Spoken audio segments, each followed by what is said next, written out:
Hello everyone. Today's story is The Golden Bird. Author Syed Ashiki Mahmood. Illustrator Swarga Bhattacharya. Translator Alicia Berger. A level 4 story. Now let's get started with an interesting story. The king of Swarandweep, Maharaja Raja Bahadur, was sitting on the throne and twisting his moustache. His court was attended by his courtiers and ministers. The royal astrologer was about to make an important prediction and was in deep thought. The king thundered, "My royal astrologer, tell me what I need to do to become emperor of the entire universe." "Your Majesty," the astrologer answered, "the stars say there is 100% chance that you will become emperor of the entire universe."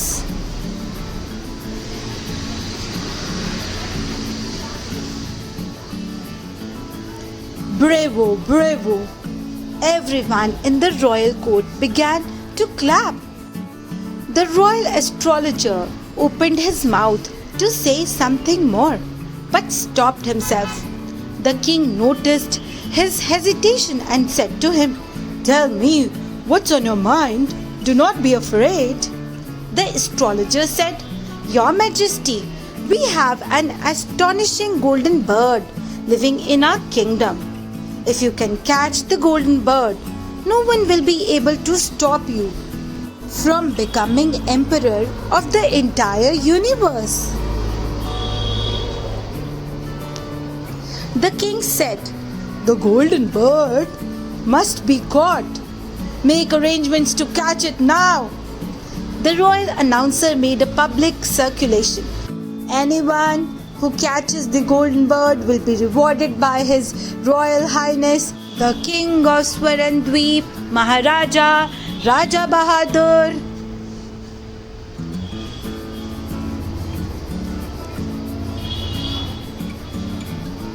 The subjects of Swarandweep searched the hills, mountains, and forests to find the golden bird. Finally, the royal astrologer predicted that the golden bird lived on the peak of the Nilgiri Hills. The king immediately set off for Nilgiri Hills with his army.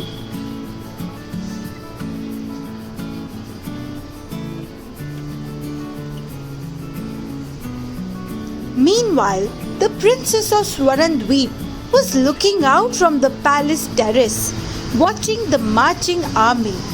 As she gazed towards the horizon, she noticed a slight movement in the corner of her eye. There was the golden bird.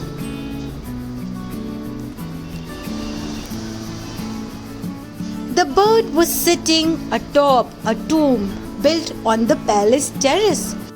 The bird said to her, "Princess, I have come here to be caught. Take me to your father." "Why do you want to be caught? Don't you know that once my father catches you, he will kill you?"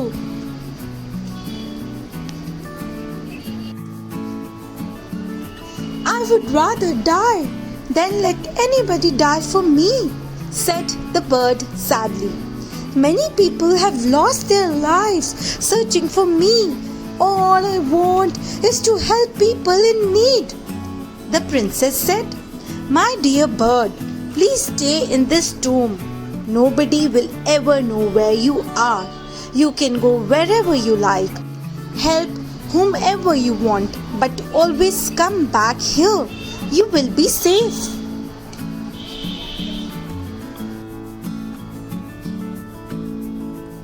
The princess asked the bird, "Golden bird, aren't you hungry? Can I bring some food for you?" "No, princess," the bird said. "I live on raindrops, the light of the moon, and dewdrops in the morning. I do not need food," said the bird.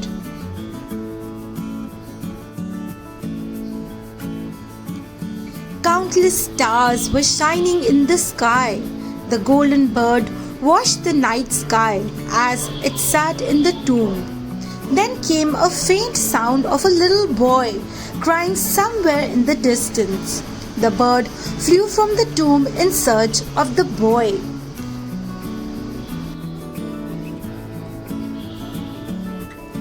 The next morning, every ramshackle house on the street over which the bird had flown had been transformed into a beautiful home.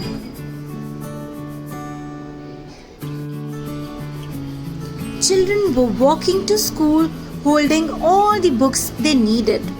They laughed and giggled in their new beautiful clothes. Every street scene looked as if it were from a postcard.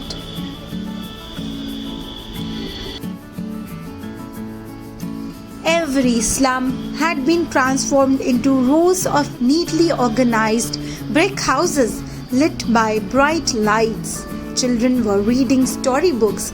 Old women were decorating the walls with colorful paints. Young people were singing on the streets.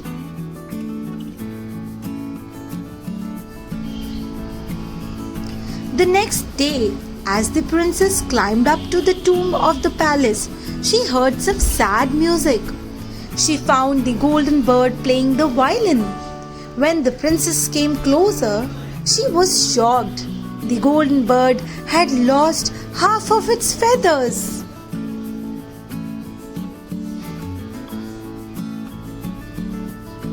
Oh, golden bird, why have you been so hard on yourself? Princess, didn't I tell you that all I wanted to do was help people? The princess looked into the eyes of the golden bird and smiled. Then she looked at the kingdom of Swarandweep through the window of the tomb. Everywhere she looked, she found signs of renewed affection and love among the people.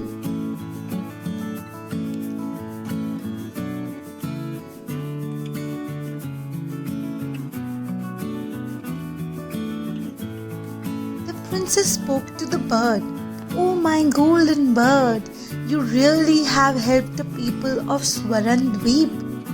But the bird said sadly, "No, my princess, there are still many who are poor and distressed." The golden bird turned to face the princess. "Princess, will you please do me a favor before I die?" The princess cried out, "No, no, why will you die? You must be tired. Take rest. I will see you tomorrow." The bird said, "Princess, I haven't told you what I really wanted to tell you." The princess was too distraught at the thought of the golden bird's death. She said, "I will listen to what you have to say tomorrow. Now take rest, golden bird. It is quite late. We will meet tomorrow." Meanwhile, the king was trudging back to the palace from his Nilgiri Hills mission, which he had officially declared unsuccessful. As soon as he entered the city, he was shocked. Where there had been slums, there were now beautiful homes, wide roads, and happy people. Who made these changes to my country? He wondered.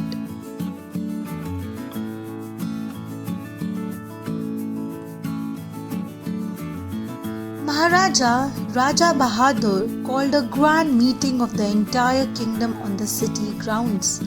Thousands of people of Swarandweep attended the meeting. The king said, "My dear people, have you found the golden bird? Any of you?" The people answered in one voice, "No, Your Majesty."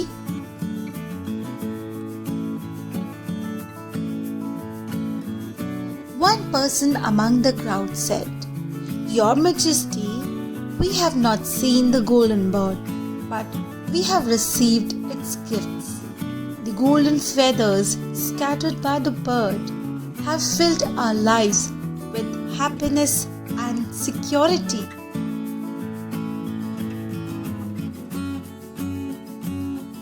The king cried out in anger, "How dare you!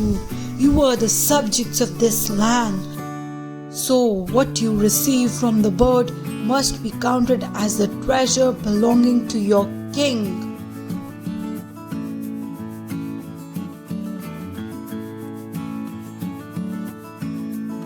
Back in the royal court, the king ordered, "Royal astrologer, tell me, where has the golden bird has concealed itself?" As the royal astrologer tried to calculate the bird's whereabouts, the princess's assistant went running to the harem. She quickly conveyed everything to the princess. The princess hurried to the tomb of the palace to warn the bird.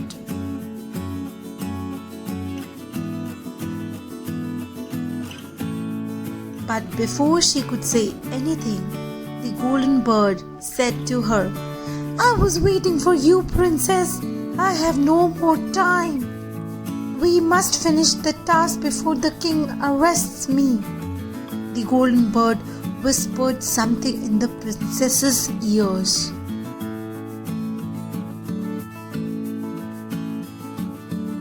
Tears filled her eyes. "I can chant the spell," she murmured, "but I cannot pluck your beautiful feathers."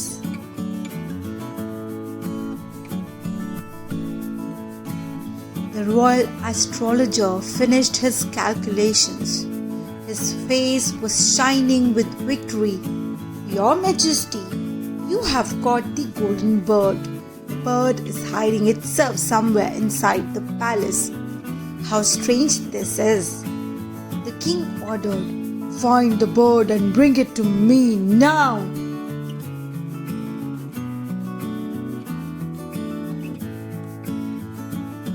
The princess and the golden bird were on the palace terrace. The king's soldiers could be heard searching for the golden bird. They even searched for it in the harem, where no man was allowed.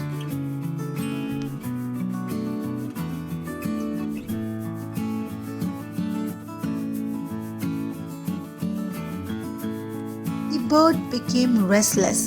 "Princess, please don't wait any longer." The princess hurriedly plucked the bird's remaining feathers, tears flowing silently from her eyes. The golden bird closed its eyes in pain. The king and his armies were heard coming up along the stairway. The bird grew agitated. "Princess, please hurry." The princess gathered the last of the bird's feathers in her shawl. Then she moved to the middle of the terrace, chanting the spell that the bird had whispered to her. The poorest of the poor must get a feather each. Feathers fly away, fill their lives with peace. As the princess chanted the spell, the golden feathers rose up and disappeared into the sky. The next second, the king and his soldiers reached the terrace. "Look at these golden feathers flying in the sky." The princess was heartbroken that her father had caused the death of the kind-hearted golden bird. She asked him, "Tell me, father, who is more precious to you, the golden bird or me?" The king was stunned. He sat down on the terrace and fell silent. The princess sat down next to him. He looked at her with tears in his eyes and held her.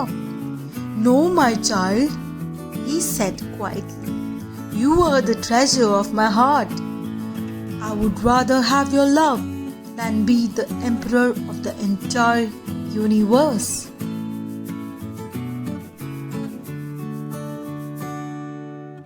The king's courtiers found a golden ball on the roof and a golden feather beside it.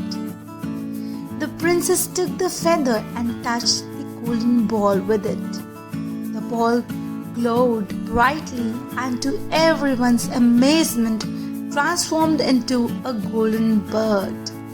The bird flapped its wings and flew into the sky to join the sun. And that is the end of the story. The golden bird got alive again and the princess was happy. The golden bird flew away in the sky. Thank you, children.